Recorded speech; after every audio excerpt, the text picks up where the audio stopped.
how to build your build system, basically. There's tons of other features with make, like there's internal macros, you can include other make files, you can pull other make files. My phone can't see the projector. It can't see, it's just white. What's good about make is it's very powerful because you're free to do just about anything. All of the real nitty-gritty work is done in commands that you specified. The exact commands that you would run in the console, one by one, if you wanted to build your build system. So, as we all know, it's just to save time. Now, the problem with make is it's confusing. And as these make files get larger and more detailed, they get even more confusing and get increasingly difficult to modify.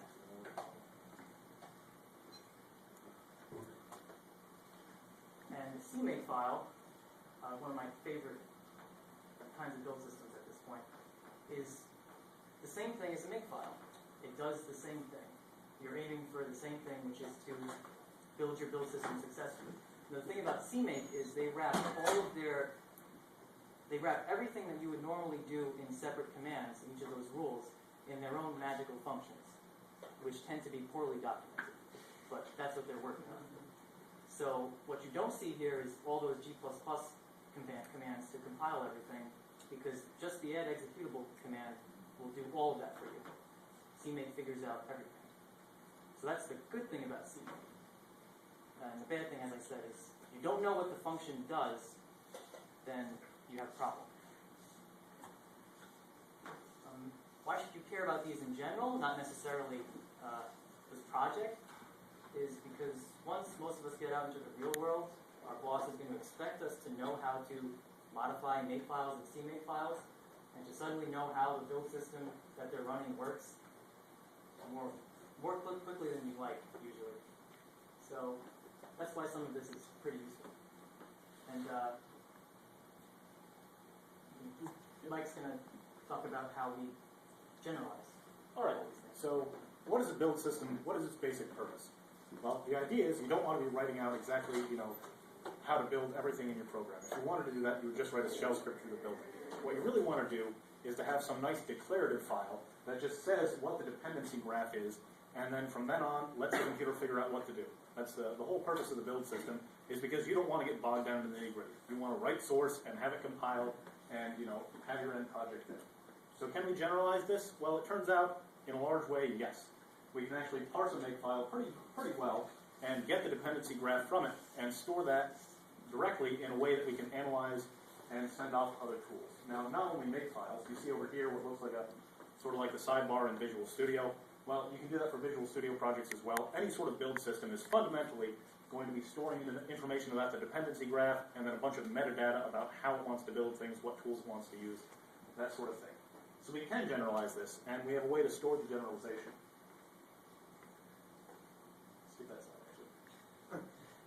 All right, so basically what we do, and the way unmake is designed, is that you have this, right now we're focusing, I should say, on converting make files to CMake files. There are other front ends we could use, there are other back ends we could use, but right now this is our common case we want to optimize for. So it takes your make file based build system in, the parser reads that, and spits it out into a common build file format. The common build file format is basically an XML dump of what your dependency tree looks like. Now, a lot of people don't like XML. We're not huge fans of it either, but there are two big advantages of using it here. Number one, almost every tool in the world can eat and spit out XML and deal with it pretty well. And number two, an XML document is fundamentally a tree. And that's basically what you want your dependency graph to be. If your dependency graph becomes a graph instead of a tree, bad things happen. If it stops being a directed acyclic graph and becomes a cyclic graph, you have real problems and you should probably jump off a bridge. So anyways, from this common build file format, we can do a few things. We can fill it into a generator, which will generate right now a CMake-based build system, but conceivably almost anything. Or we can send it off to our analysis branch, which tells you everything that's right and wrong with your build system so far, and a number of little metadata things, how many files you have, etc. And optionally display some of that data in a web view for you. So, as I said before, it's XML. It basically looks like this. I should stress this is not the sort of thing that you really want a human to author. It's readable, it is human editable, obviously, but it's mostly made to be generated and read by tools.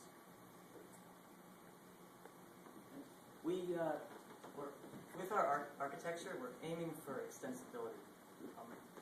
All of us can go and write just a solution that does, say, make to CMake, and then someone else can go and do AutoComp to make, and someone else can go do make to AutoComp, but this is highly inefficient. And each of those being different programs is just not good design. So what we're trying to do is split up this whole process into a parsing phase and a generation phase that are sort of bridged together with that dump of all the commands. And that we think is pretty extensible. The issue with this is designing this common build file is very difficult because we want to capture just the minimum amount of information necessary to carry over the build. CMake and Make have tons of other stuff to make your life easier when you're modifying things, shortcuts, simplifications. We don't really want any of that. But we also don't want to lose the higher order design of the make file. We'll talk more about that. And we're looking into a bunch of things, mostly with XML, because there's some cool things you can do. One of them is schemas. I just learned about this recently. I'm sure a lot of people in here, especially the web developers, know exactly what this is already. But you can specify sort of the structure of an XML file, kind of like a template. And this is valuable to us because we'll be able to read in a schema and sort of generate trees for a language on the fly. But also we can validate our common build file and make sure it's the right syntax. If you write a generator and it generates something wrong, we want to be able to tell you. So for XSLT, this is your extensible style sheet language transformations. What I can do with this is I can actually go through the XML file. I can actually parse through it and actually generate pretty much anything that I want in an effort to analyze or try to figure out what's going on. For example, I can create web pages off of this. I can create additional XML documents. I can even create images based upon me just going through this thing and trying to figure out what's exactly going on. And one way to even make that simpler, another thing we're looking into, is all the DOM objects for XML. Pretty much what this is, it's a standard way of accessing your documents. Everything in HTML, XML, they're all objects. And how we go through the tree, it's just a matter of calling more and more objects. And there's a standard way that pretty much all languages accept. And so we're looking to see if how much we can leverage this to our advantage, perhaps possibly even extending it to do even more features that we would like. And I think, As everyone can already probably tell, there are a lot of challenges with this project, mostly associated with carrying a makefile over to something else without losing all sorts of things. One of the big ones is conditionals in a makefile. These are typically used when you have cross-platform builds. Check if my architecture is i386 or something else, and do different things for that. Check what my architecture is, and use a different compiler. That's a big one. We don't really want to include conditionals in our common build file, but it might be unavoidable. All right, so another sort of elephant in the room is recursive make. How many of you guys, just a show of hands here, have written a make file or dealt with one directly before? All right, how many of you have written a make file that recursed into other make files in subdirectories? All right, all of you bow your heads and share. Recursive make is actually a really, really bad practice. This has been known for about 14 years, but, well, nobody really has... the knowledge hasn't really sunk into the community of C and C++ and other compiled language programmers. But yeah, this paper, Recursive Make Considered Harmful, was written in 1998, and it still hasn't sunk in. Basically, what is the basic problem with recursive make, you might ask? Remember before that little dependency tree we showed? All right.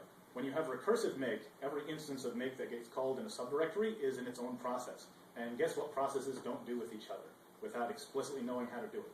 That's right, share information, as anyone who took G's class knows. So basically what happens is you get a whole bunch of different processes that each know about the subtree, each know about their own little subtree, but the main make process doesn't know about the entire tree. So it loses a lot of information. And due to this, you wind up duplicating all sorts of work and making your build take many times longer than it has to. And you also wind up having to specify stuff yourself. You'll notice this little strip down here. Basically, when make doesn't know the entire build tree, the entire dependency tree, you have to wind up telling it how to do something. Now, you might say, wait a minute, I thought the whole reason that I was using a build system was because I didn't want to just write a shell script repeating out the commands to build everything. Well, yes, that is exactly why you did it, and yes, you are shooting yourself in the foot by doing this. Now, is there a way to have a reasonably nice, organized makefile-based build system without recursive make? Yes, make has include files, no one uses them. It was lamented in this paper that no one reads.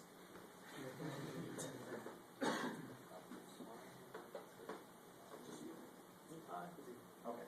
So another thing is that makefiles have variables in them. You know, the comment, I guess, laconic form of that is, you know, CC equals GCC. Almost every makefile has it in her because, you know, nobody's using Clang yet. But, so makefile variables, unfortunately, and I really do feel unfortunately, are true variables. They can vary during the execution of the makefile, making any analysis of a makefile very difficult to do without having a billion tags about, like, what value is held at what point during the execution of the process. Everything blows up in your face when you try to analyze this. This is a difficult problem. This is one that, so far as we know, nobody has really solved. Fundamentally, our parser, instead of looking through every line of the makefile, actually does sort of an end run around that, because make actually has a bunch of weird stuff in terms of formatting going on, where it's got semantic white space that's much, much, much worse than Python's. Python's make sense, makes really doesn't. So what we do is we actually do an end run around that, because make has this cool little flag you can pass it, where it generates a database and spits it out of what it did. Basically, it does a dry run of building the system and spits out a database based on that, and then we parse that thing that make made with a Perl script and then do analysis on that instead of directly on the make files, because we're not crazy people who want to duplicate 30 years of work. Some of the tools we use to do this give us at least sort of an interface to dealing with variables, but it still turns essentially a declarative problem into a procedural problem, which is much, much more difficult. You now have to deal with state, which you don't want to do. Files do not play nicely with state. You know, files like to sit there and be files. So that's a problem that's going to be difficult to overcome as we go on. Can I demo now? All right. Analysis, please. All right. So I'm going to switch modes here to deep. That's the stack. All right. There we go.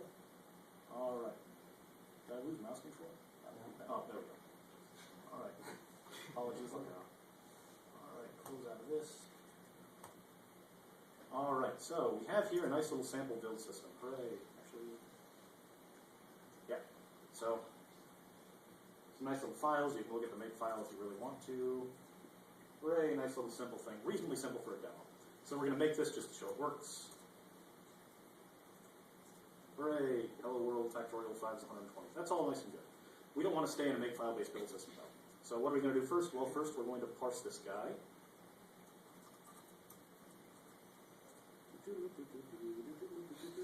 And that's going to do a few things. You can look at the nice little common build format that it generated for this build system. Hooray.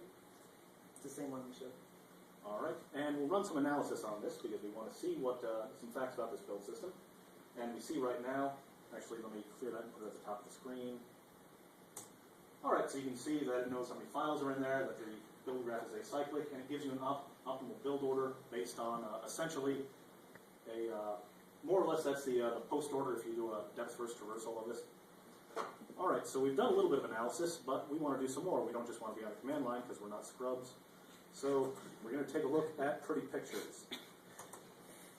And hooray, it also builds us some of those. So it gives you the total depth, the file most depended on, red flags, which we didn't generate of yet, brokenness, which would normally tell you if this was cyclic, and then it makes a little pretty print thing with graphics to show you what your build system fundamentally looks like. So this is generated through XSLT, is it? This is not generated through XSLT yet. Right now, this is just filling in an HTML template. The XSLT, as I'm sure Chris will mention before, is something we're looking at in the future, so that instead of having a flat file here, we could have this be, you know, some JavaScript stuff where you might be able to click on each node and do things based on that. All right, so we've analyzed this to death. We don't want to analyze it anymore. So the next thing we want to do is we want to actually, whoops, I had a copy of this open already. I was a fool for closing it. All right, because this way I don't have to type in the file path again. All right, so the next thing we want to do is we want to generate a CMake file based on this, because one of the nice things that we didn't mention before about CMake is that it'll auto-generate a bunch of other things for you. It'll auto-generate Visual Studio solutions and things like that. which is a lot of work that we then don't have to do. So we're going to, I'll put this in the background so you can see what it does. So we say, what do you say? And Go. what this is doing is reading the XML file directly, and then figuring out how to make a CMake file out of that. So that's the idea. Yeah. We're past make files at this point. So then we hop into CMake, and we say, hello, hello. You see we have the path already set. You can click around to do that, but for time reasons we won't do that. It configures everything. It generates some Visual Studio project stuff that you just saw refresh in the builder. And we hop into that builder, and we can click on Visual Studio Solution, open it with the right thing since I didn't install the ultimate version yet. I'm just using Express, which kind of stinks.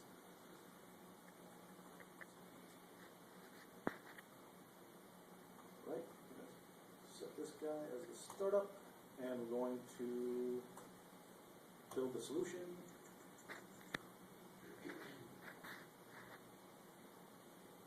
As you can see from the stuff it's spitting out, the build succeeded. It was successfully able to convert. Oh, sorry. This was from CMake. So one of the benefits of CMake is you go to other build systems. So CMake's not, it's like a pseudo build system, because you don't build a CMake file directly, per se.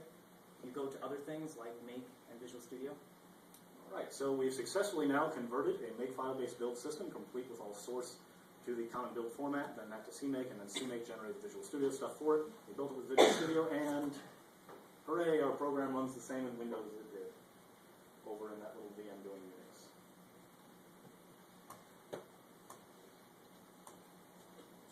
All right, so back to PowerPoint.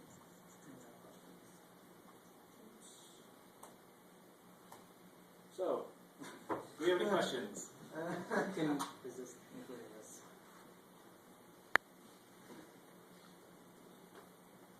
Anybody? Questions, comments, concerns? Telling us we're fools and crazy people? Scaling up would be a critical thing, right? So, right. Yes. I could, for reasons of time, we didn't do it. We right now we've got it running on GNU tar, and at least the analysis part works there. It's difficult. It's a little bit more difficult to translate that all the way through the build thing because GNU tar uses a recursive make structure. But at least the analysis part seems to scale up pretty well.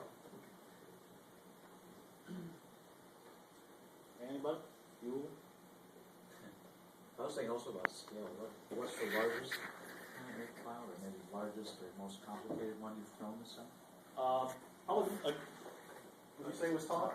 Yeah, probably GNU tar is the most complicated thing, which I think wound up being like 43 object files, which reasonable number. I mean, it's not the most complicated software in the world. I mean, people can get what tar does and think of a logical structure for it, but it works it works. So far, it's been able to handle what we've thrown at it without taking an inordinate amount of time. I don't know, Frank, if you want to talk about how long it takes to do this by hand, based on your experience at GE. Many months. What is my memory is slipping. Which Unix system you start by building everything from scratch? Gentoo. Gentoo, right. Can you do Gentoo with this? So any subsystem of Gentoo you can do with this? Haven't really tested it on Gentoo yet. That's a little. Okay, that's the scale I know. That's a bit further in the future, but. All right. Thank you very much, guys.